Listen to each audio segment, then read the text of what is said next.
Hello, in this video we are going to look at searching the manual. So this will actually allow us to search through all of the available commands. So this is very similar to, sort of finding a command essentially. So if we do the command is apro pause, and it says apropos what. So if I put ls, remember ls just lists all the items in a folder.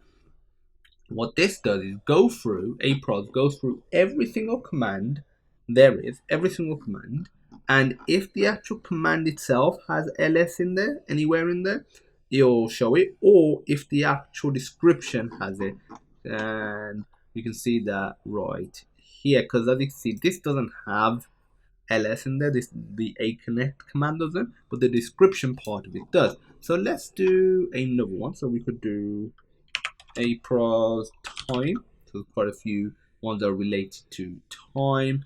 And let's do history. I know this won't yield many results.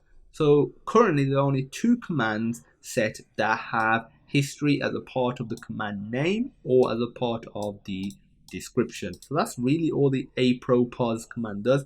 It allows you to search manually for all of, through all the available commands. Very simple stuff. Any questions? Feel free to pop me a message, and as usual, I look forward to seeing you in the next video.